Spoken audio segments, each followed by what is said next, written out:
Entre las tareas más difíciles para un periodista está justamente la de entrevistar a otro periodista. Estoy en Bogotá y voy al encuentro de Ginette Bedoya, con la que comparto la pasión de esta profesión. Ella sufrió, como otras miles de mujeres colombianas, la violencia sexual en carne propia. De esa experiencia traumática, Ginette sacó fuerzas para crear la campaña No es hora de callar, y hoy me recibe en el lugar que es su templo y su familia, la redacción del diario El Tiempo, donde trabaja. La invité a caminar por las calles de esta ciudad, pero no puede, porque está amenazada de muerte, como casi un centenar de profesionales de la información en Colombia y otros tantos en el resto de América Latina.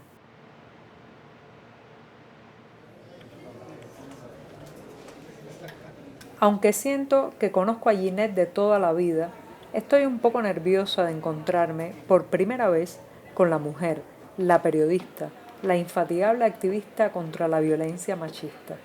Ginette, Johanny, qué gusto finalmente conocerte. muchas gracias y es un honor de que estés aquí. No, el Gracias. honor es mío. Tantos años leyéndote, viendo videos tuyos y finalmente aquí, Por fin frente a estamos. mí. Muchas gracias y He, bienvenida. he venido a Bogotá por ti. Gracias, muchas gracias. Aquí es donde tú has pasado la mayor parte del tiempo los últimos años. Sí, en esta redacción yo ya voy para 17 años. Cuando uno decide intentar llevarle verdad o lo que medianamente se conoce como verdad a la gente, creo que encuentra un clic, pero además como un enganche. Es como cuando tú ves a alguien que te gusta mucho y te enamoras. Y yo creo que en mi caso eso fue lo que ocurrió. Hubo un momento en que me encontré con el periodismo, hubo un flechazo de Cupido y quedé enamorada de por vida. Y efectivamente te genera una cantidad de enemigos, de gente que no te quiere, pero es más lo que puedes hacer por gente que no te conoce, que no sabe quién eres tú, que tal vez nunca en la vida se va a encontrar contigo, pero que de alguna manera tú le puedes cambiar la vida. Y el periodismo de investigación da esa posibilidad. Pero ¿no crees que hubieras podido optar por un periodismo más fácil y llevadero? En un país donde se hace tanto tipo de periodismo, ¿por qué investigar datos, cifras, estadísticas, testimonios? ¿Por qué escarbar ahí? Creo que precisamente por ese mismo clic que tuve con la realidad de mi país. Yo realmente empecé haciendo periodismo hace muchísimos años, con periodismo cultural. Y tenía un magazine donde hablaba de conciertos, de festivales, luego escribí periodismo ambiental y hablaba de los huracanes, de los árboles que había en Bogotá, de la biodiversidad, pero cuando me gané una beca para hacer un curso de corresponsal militar, una de las visitas fue al Hospital de Sanidad del Ejército y ver a los soldados mutilados, ver a personas que solamente vivían con su tronco, sin ojos, sin brazos, eso me marcó. Y creo que me llevó a entender por qué de alguna manera tenía que contar a través del periodismo judicial y del periodismo de investigación lo que también había vivido en mi vida. Mis padres desplazados por la violencia. En mi adolescencia tuvimos que vivir muchos carros bombas de Pablo Escobar. Vivíamos muy cerca del Palacio de Justicia cuando la guerrilla se lo tomó en 1985. Y frente a mi casa, en mi casa de adolescencia, había un expendio de drogas. Entonces cada 8 días venía la policía a hacer allanamientos y a llevarse a las personas que vendían las drogas. Entonces de alguna manera mi vida estaba ligada a esos hechos que padecía el país. Y creo que eso fue determinante, esa visita a ese hospital fue determinante para decir, me quiero enfocar en esto y me quiero dedicar a la investigación en este tema. Pero indudablemente creo que una que le dio un vuelco a lo que es el trabajo periodístico y cómo realmente uno puede cambiar realidades fue un reportaje muy sencillo de hace muchos años sobre una escuelita rural que queda en un páramo aquí en Colombia, se llama el Páramo del Sumapaz. Y esa escuelita tenía 14 estudiantes, niños que venían de diferentes veredas de la zona. Y los niños tenían que caminar hasta 8 horas para llegar a recibir su clase. Yo me fui hasta la escuela, hice el reportaje, lo publiqué y alguien de Estados Unidos me escribe y me dice, a mí su historia me conmovió y yo quiero que para esos niños sea mucho más fácil llegar a la escuela, así que les quiero regalar una bicicleta. Y empezó todo un trámite de 3 meses, me mandaron desde Nevada, Estados Unidos, las 14 bicicletas y los niños tuvieron cicla para llegar a la escuela. Pero ese es el mejor periodismo, el que no solo denuncia o reporta, sino cambia o mejora la realidad. Sí, y ese reportaje me marcó y creo que es uno de los mejores reportajes, aunque no fue el más espectacular, fue uno de los mejores reportajes que he hecho en mi vida. ¿Qué es eso que cuando se levanta Ginette Bedoya a la mañana le salta en el estómago y le dice, hoy quiero hacer periodismo también? Joanny, yo he sido muy afortunada por 3 cosas en ese sentido. Primero, porque estoy enamorada del periodismo. Segundo, porque es mi gran pasión y es lo que me hace vibrar y lo que me ha devuelto la vida. Y tercero, porque he tenido la fortuna de llegar a lugares donde ningún otro periodista ha llegado, de poder acceder a fuentes que son muy difíciles de conquistar en el sentido de que te crean, de que lo que tú vas a escribir es realmente lo que ellos te han confiado como fuente. ¿Que me ha costado la vida? Sí. Me costó la vida, no tener familia, hasta renunciar a tener hijos, hasta de alguna manera terminar con mi vida social por tema de seguridad. Pero yo quiero creer y creo, estoy convencida que eso que he encontrado en el periodismo le ha puesto una balanza equitativa a lo que es Ginette Bedoya. ¿Por qué donde cualquier otro se hubiera paralizado? ¿Por qué? ¿Por qué sigues? Mira que eso es bien complejo. ¿No te han dicho que es una actitud un poco kamikaze? Cuando le preguntaba a la psicóloga por qué mi decisión de quedarme aún sabiendo que me iban a matar, por qué sacrifiqué a mi familia y obligué a mi familia a que viviera esa vida que yo decidí vivir, ella me decía que cuando una persona vive un hecho violento puede tener 2 reacciones, o esa, de salir e intentar refugiarse y resguardarse, que es lo que hacen el 90% de las personas, o ser temerario y enfrentar a eso que te está haciendo daño y decirle, aquí estoy, ven por mí. 12954, Ginette Bedoya. Fuimos víctimas el día que nos abusaron y nos violaron. Hoy nos declaramos sobrevivientes y luchadoras. Pero la impunidad todos los días nos quita algo de sobrevivientes y nos va matando lentamente. Y mucha gente en estos años me lo ha dicho, usted tiene una actitud suicida porque ha ido a enfrentarlos y los ha seguido enfrentando. Y yo no creo que sea una actitud tan suicida, sino son ganas de vivir. Qué lindo. A mí me mataron. El 25 de mayo me mataron. Mira, la periodista del 24 de mayo del año 2000 era una mujer muy joven, soñadora, que creía muchísimo en la gente, muy ingenua. Ingenua completamente. Y por ese amor hacia el periodismo, yo me sentía extremadamente afortunada de hacer lo que hacía, porque yo entraba a las cárceles, entrevistaba a los presos, pero al otro día estaba en un combate, no dormía, consumía muchísimo café, me la pasaba en la redacción, escribía muchísimo.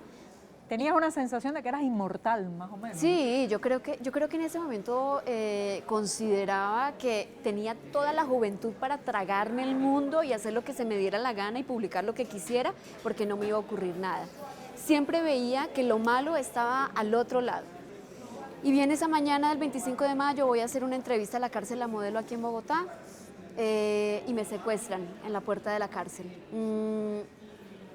Aún en ese momento en el que tengo la pistola en la cintura y me llevan al sitio donde me suben a un carro y me sacan de la ciudad, yo ni siquiera en ese momento creía que estaba secuestrada. Yo creía que era una fuente, que seguramente me iban a hacer alguna pregunta. Solo cuando estoy amarrada, cuando me amordazan, cuando empiezan a golpearme, cuando me escupen en la cara, es que entiendo que estoy entrando en una zona de un profundo infierno. Lo que nunca creí, Giovanni, es que ese infierno iba a llegar al límite al que llegó. Después del secuestro, yo renuncié a ser Ginette Bedoya, la persona, la mujer, y asumí ser Ginette Bedoya, la periodista. A mí el periodismo me salvó, yo lo digo siempre. Para mí mi salvación fue el periodismo, pero fui dejando de lado lo que era yo. Y yo en el día estaba en la redacción, hacía muchas cosas y en la noche llegaba a mi casa a llorar. Creo que no hubo una sola noche en la que no llorara. Me lamentaba de que Ginette estuviera muerta. La periodista estaba muy viva y la periodista nunca ha muerto, la periodista siempre ha estado ahí. Pero Ginette Bedoya, la mujer, se murió frente a sentir, a volver a amar, a aceptar su cuerpo, a aceptar las cicatrices que le dejaron la violación y la tortura. Claro, porque es como cada vez que te ves, los ves. Completamente. Tú sabes lo que es todos los días levantarse, mirarse en el espejo y saber que, por ejemplo, esta mancha que tengo aquí no es una mancha, sino es una cicatriz. Yo todos los días la veo en el espejo y sé que esta mancha es producto de lo que me hicieron el 25 de mayo del 2000. Me dieron la orden de venir a dar de baja a la señora Ginette Bedoya y dejarle un panfleto diciendo que por meterse en las cosas que no debía de meterse. O sea, después que la diera de baja tenía que dejarle yo ese panfleto encima del cuerpo de ella. Empieza toda una cadena de fuentes que empiezan a decir tal persona participó y eso termina en un proceso judicial, lo judicializan, él acepta que efectivamente es uno de los violadores y es cuando llega el punto en el que yo decido suicidarme.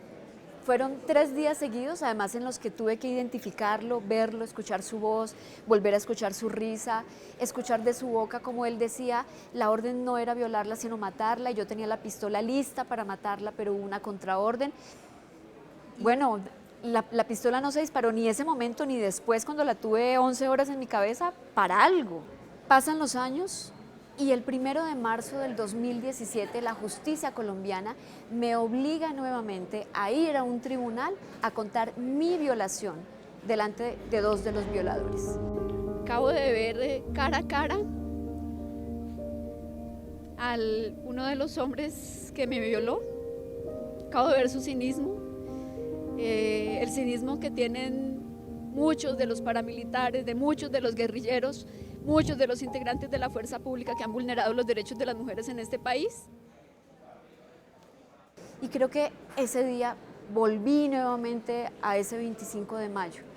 Mira que eso precisamente es lo que yo he querido contrarrestar en todos estos años, porque cada vez que pasa algo, que se da un paso en falso en la justicia, como lo que ocurre el 1 de marzo, que me obligan a ir al tribunal, o como cuando casi queda en libertad uno de los secuestradores, o cuando se pierde el expediente, el mensaje para las mujeres es: si esta mujer que puede acceder a todas las instancias, que es una mujer conocida, que tiene los medios para poder pelear la justicia, le ocurre eso, ¿qué me pasa a mí que soy negra, que soy indígena, que soy campesina, que soy una mujer analfabeta? Y ahí es donde yo entro a contrarrestar el tema y a decirles, no importa, nosotras somos diferentes por este vestido que tenemos puesto. Eso es en lo único que somos diferentes, pero en la esencia, en lo que es en la justicia, en creer en la verdad, en ser la columna vertebral de una sociedad, en trabajar por nuestro país, en eso somos exactamente iguales. Y ahí es donde no podemos desfallecer. El 25 de mayo del 2000 me mataron y el 25 de mayo del 2014 el presidente convirtió esa fecha en el Día Nacional por la Dignidad de las Víctimas de Violencia Sexual. Créame, Ginette, que de los decretos que con más alegría y satisfacción he firmado yo en los 4 años que llevo ya de presidente, este es uno de ellos. Yo no quiero tanto que me recuerden a mí, sino quiero que ese día recuerden a todas las mujeres que han tenido que padecer la violencia sexual. Creo que ese ha sido el mayor logro que he alcanzado en todos estos años. Y ahora el 25 de mayo es un día de celebrar.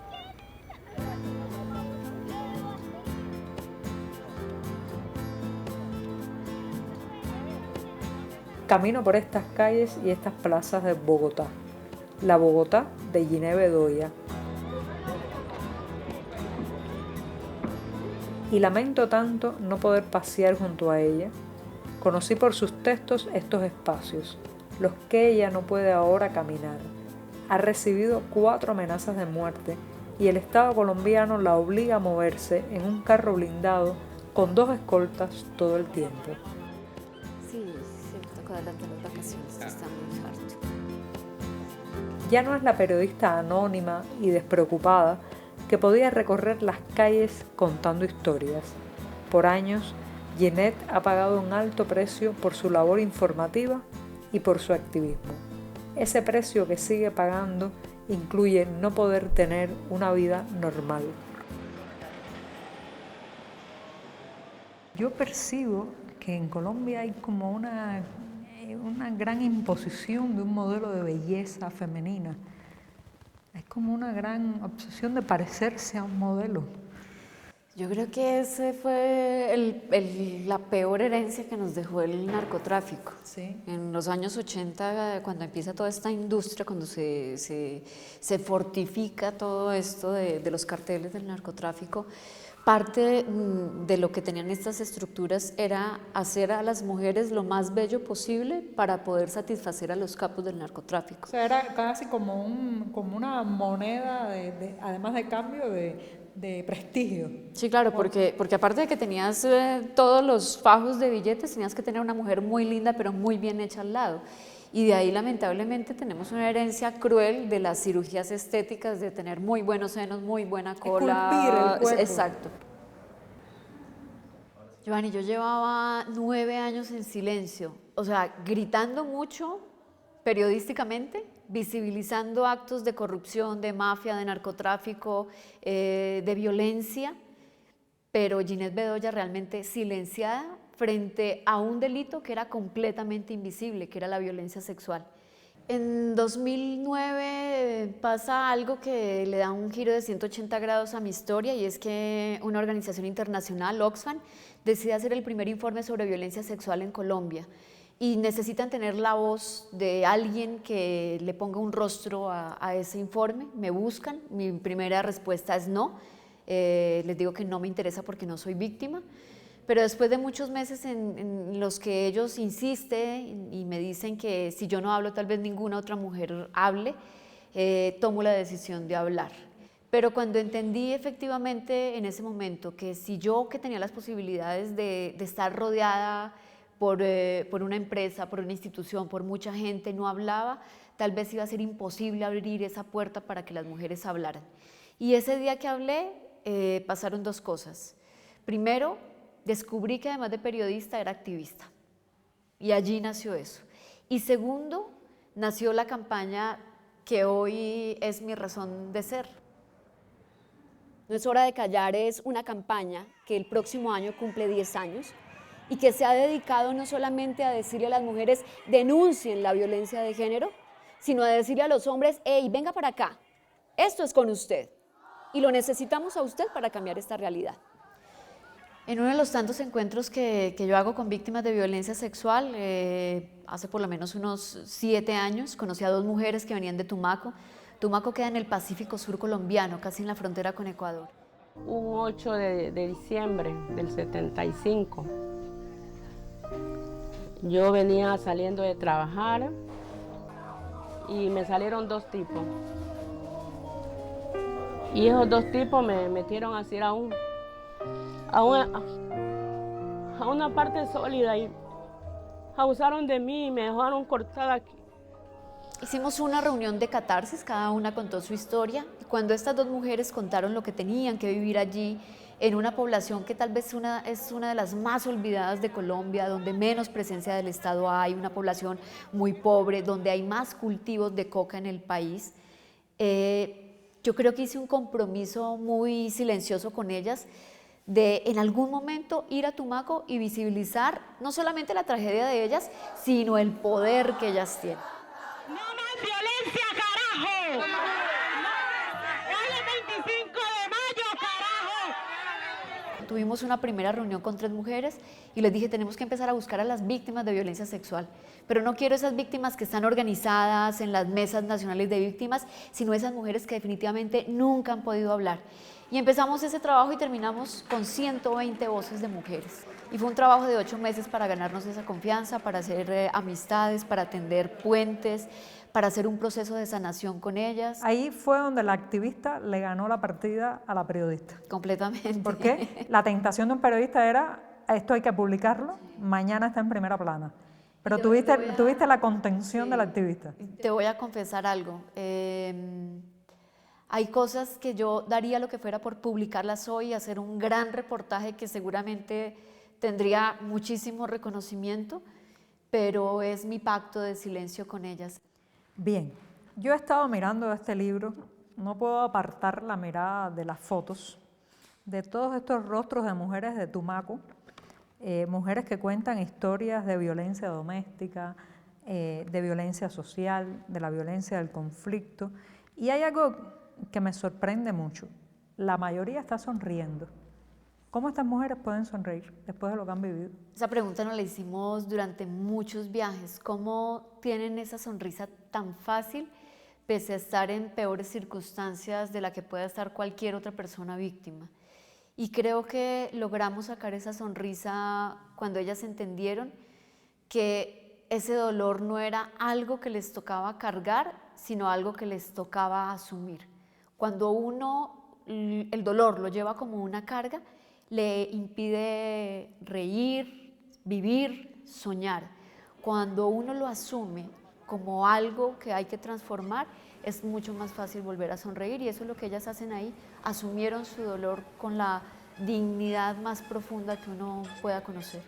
Además que sabes que creo que algo que, y lo he dicho muchas veces, algo que los violentos no nos pueden arrancar, porque nos pueden dejar marcado el cuerpo, nos pueden quitar los sueños, nos pueden dejar hasta postrados en una cama, pero algo que no nos quitan es la dignidad. La dignidad es como tu ombligo, siempre está ahí pegado a ti.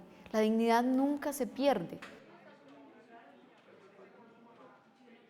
Mira, Ginette, para Oxfam, y estoy segura que para toda la región, no solamente para Colombia, es una activista, es una embajadora, porque las mujeres hemos hablado mucho de las violencias, pero la posibilidad que dio Ginette de hablarlo desde la propia experiencia, de hablarlo desde su cuerpo y hacerlo con la fuerza en que lo ha hecho, aún enfrentando, ¿verdad?, una gran cantidad de amenazas, yo creo que esa es una de las cosas que Ginette nos da.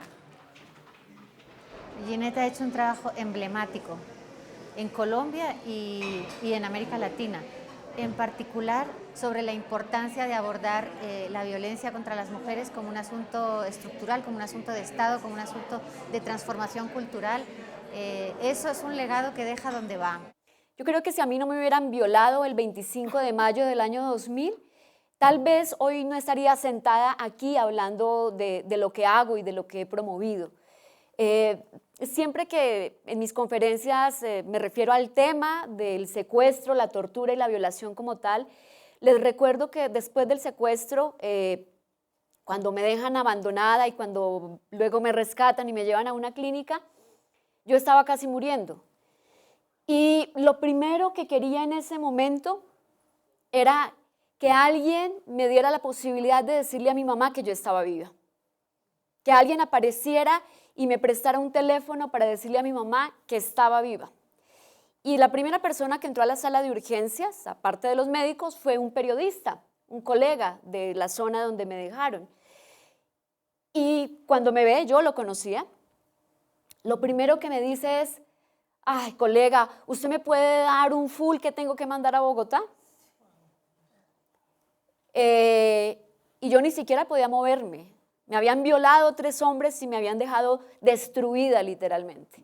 Y en ese momento sentí asco de ese periodismo que él hacía, pero sobre todo sentí asco del periodismo que yo había hecho durante tantos años. Porque infinidad de veces cuando había ido a cubrir la guerra y cuando había tenido víctimas de masacres en frente de desplazamiento, lo primero que había hecho era prender la grabadora y ponérsela enfrente sin tener en cuenta ese dolor que esa persona estaba sintiendo. Y me prometí que si yo podía seguir adelante, que si mi vida podía seguir adelante, no iba a volver a hacer ese periodismo. Cuando a mí me secuestraron, muchos de mis colegas dijeron que me lo tenía merecido porque una mujer no debería ir a una cárcel. A mí me secuestraron en la puerta de una cárcel. Decían, una mujer que hace yendo a una cárcel de hombres.